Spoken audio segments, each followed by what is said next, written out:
안녕하세요. 아주경제국제부 곽예지 기자입니다. 인민일보 해외판을 통해 전하는 오늘의 중국 뉴스를 지금부터 시작하도록 하겠습니다. 5월 17일 인민일보 해외판 신문 1면 헤드라인은 시진핑 중국 국가주석의 군사과학원 시찰 소식이 장식했습니다. 시 주석은 지난해 말부터 중국의 군사력 강화를 위해 조직 개편을 하는 등 많은 힘을 쏟았습니다. 올해 초에는 새해 벽두부터 군사훈련 시찰에 나서고 국방 예산 증가를 발표하는 등 중국 군사굴기 광폭 행보를 이어나가고 있습니다.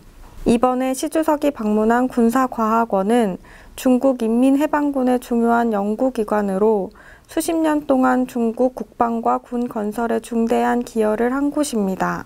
시 주석은 이날 군사과학원에서 연구 현황이 세계적 수준에 도달한 것과 관련해 기쁨을 감추지 못하며 과학기술의 지능 전략 강화로 군사력을 발전시키고 핵심 기술의 빠른 성과를 거두길 바란다고 강조했다고 신문은 전했습니다. 또 시 주석은 군사연구의 정책개혁을 추진해야 하며 효율적인 운영체제를 구축해 군사과학 분야에 활력을 불어넣어야 한다고 조언을 남겼습니다. 두 번째 소식은 신문 1면 하단에 실린 북한 참관단과 시 주석의 회담 소식입니다.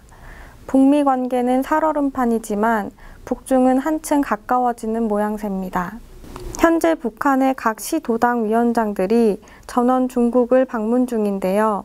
어제는 시진핑 주석을 만나 중국의 개혁 개방을 배우러 왔다고 합니다. 신문에 따르면 시 주석은 이날 우리는 남북관계 개선과 북미 대화 추진을 지지한다며 한반도 비핵화와 북한 경제 발전, 민생 개선을 지지한다고 말했습니다.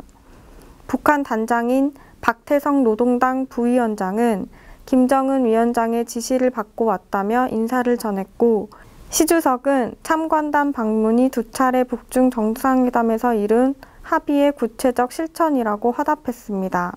특히 박 부위원장은 중국의 개혁개방 경험을 배우기 위해 중국을 방문했다고 밝힌 만큼 김 위원장이 중국식 개혁개방에 적극 나설 뜻을 보인 것으로 풀이됩니다.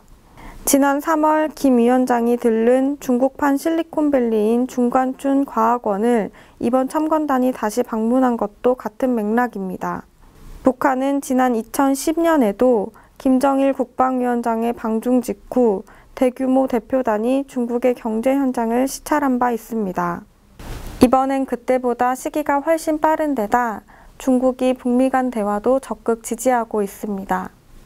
마지막 소식은 중국인들의 연애와 결혼관의 변화와 관련된 재미있는 소식입니다.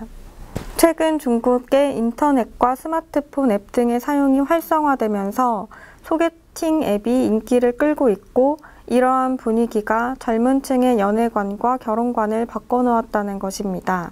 신문은 시대별 결혼관과 변화를 간단히 정리했습니다. 신문에 따르면 50년대 초반 중국에서는 결혼의 이념이 보수적인 편이었고 연애와 결혼은 분리되지 않았습니다. 또 60년대에는 최고의 신랑감이 군인 혹은 공산당원 등이었다고 합니다. 이후 80년대에는 청년들이 낭만과 함께 경제적 조건을 추구했다고 합니다. 돈이 많은 결혼이 행복할 것이라는 생각이 지배적인 시대였다고 신문은 설명합니다. 이러한 분위기는 90년대까지 이어지며 90년대의 결혼 정년기라는 말은 경제적 여유를 갖춘 시기라는 뜻이었습니다. 그러나 최근에는 대담하고 개방적인 젊은 층이 연애와 결혼을 분리해 생각하고 다양한 방법으로 이성 간 교류가 이루어진다고 신문은 소개했습니다. 또 이상적인 결혼 상대자를 가치관이 일치하는 사람으로 꼽는다고 신문은 밝혔습니다.